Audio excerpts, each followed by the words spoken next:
Welcome to my tutorial for the floor bow. Let's get started. I'm going to begin just by demonstrating the position.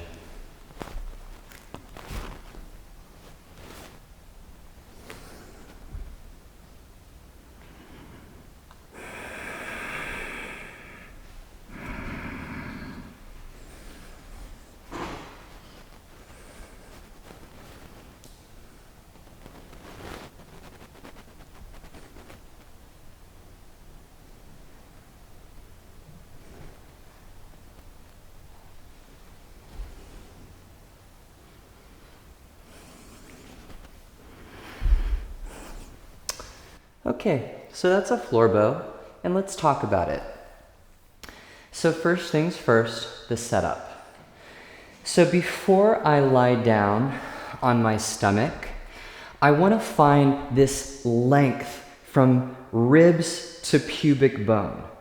So before I lie down and then I'll often pull my rib cage forward away from my pelvis so that I'm already in a back bend through the front side of my body.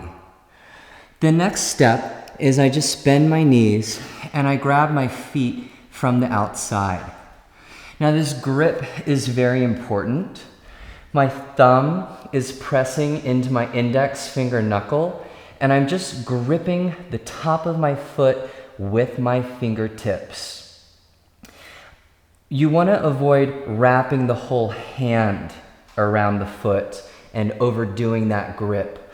Although it's going to feel more like you have a more solid grip to do that, it actually impedes the movement through the spine as you enter the floor bow. So again, just the fingertips grabbing the top of the foot. So ribs forward, I'm grabbing my foot, and then I exhale and watch my hips. So on the exhale, I press my pelvis down into the floor so that I'm tractioning through the lower back. I'm also pulling my lower belly away from the floor to stabilize pelvis and lower spine before I enter the position. So grabbing the feet, exhale, hips down, lower belly in, and then to inhale, I just lift my thighs up off the floor.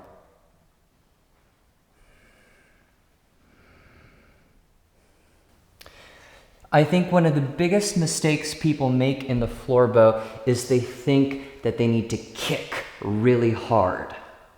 Okay? When you kick hard into the hands, you end up kicking with the thighs, and that takes you backwards in space. If I just lift my thighs off the floor, then I'm using my hamstrings, my glutes, and my back muscles to come up, which actually takes you up towards the ceiling and is going to give you that nice teardroppy shape. One of the things that I think about when I come into floor bow to isolate the back side of my body and to release the front side of my body is I think, can I move into the floor bow with no effort? I want it to feel easy, I want it to feel light, I want it to feel effortless, and not like I'm kicking so hard into my hands. To have this idea, this thought when you're coming into the floor bow, puts the work in the right place. So again, ribs forward, grabbing my feet from the outside. I exhale, press my hips down, belly in. I maintain all that, and then I inhale and I just lift my thighs up off the floor. At the same time, I'm moving my chest forwards towards the front of my mat. The weight should also be forward here, so that the weight ideally is in the diaphragm, in the bottom ribs, and my pubic bone eventually will come off the floor.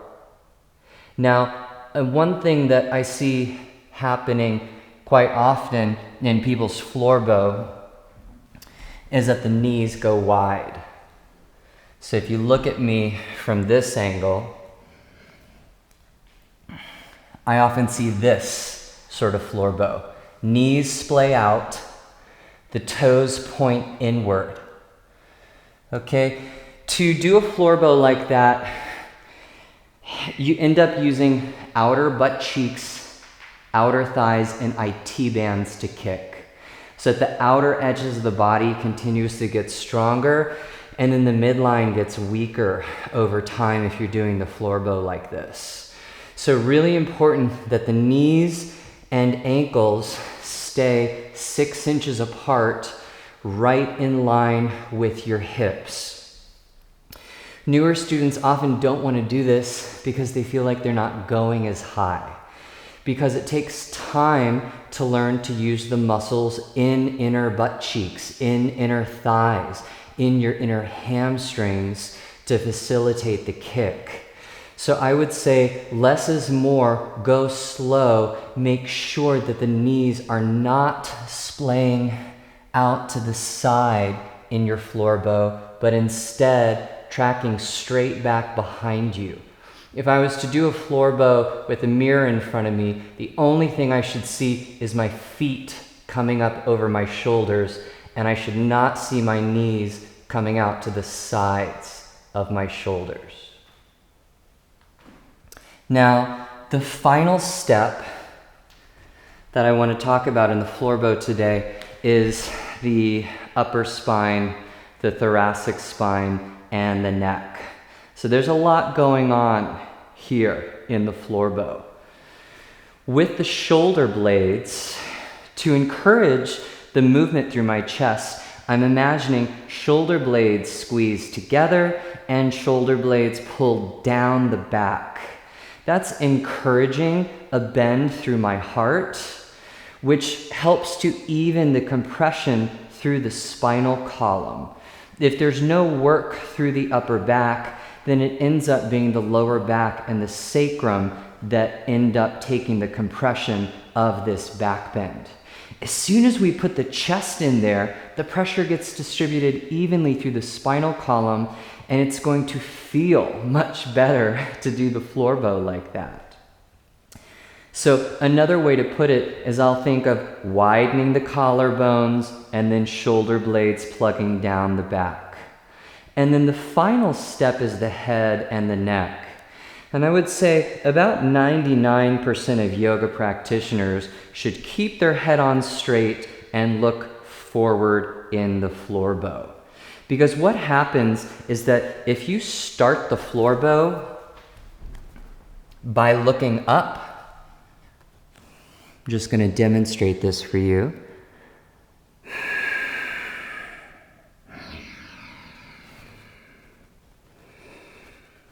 Okay, if I start right away looking up like that, I actually lock my upper back in a round spine position, and it becomes impossible to find the open length through the front of the chest and through the upper back. So for me, and I recommend that you do this too, I never look up. I exhale, hips down, low belly in. Inhale, just my thighs move off the floor. And my head stays on straight. And I just imagine moving my chest forwards. Now, once I'm at my maximum extension in my floor bow, then maybe I'll start to tilt the chin upwards.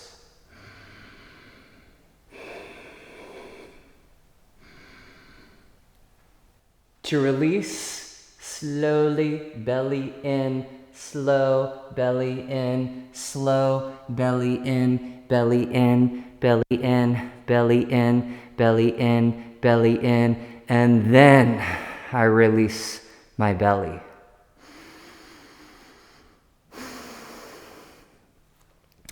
Now, for more advanced students, the driving force and one of the big supporters in every single back-bending postures is in yoga, what we call Ashwini Mudra. In English, we call it the sphincter muscle or your anus. You're actually contracting your anus so strongly, and what that does is help elongate the spinal column and put the bend in the chest and traction the lower back.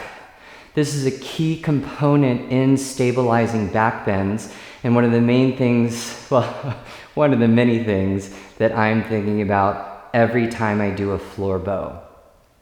I hope this video inspires you to practice the floor bow. One thing that I always say about this posture is, to me, this pose is a complete spiritual practice. It takes so much strength through the core, through the back side of the body to come up, and that immense strength is matched with the surrender through the front, through the heart, through the diaphragm, through the organs, and through the intestines. Bow is a pose that I work on almost every single day. It's one of my most difficult postures, but I love it. And so I hope that you find the joy in practicing your floor bow. Thanks for tuning in. Namaste.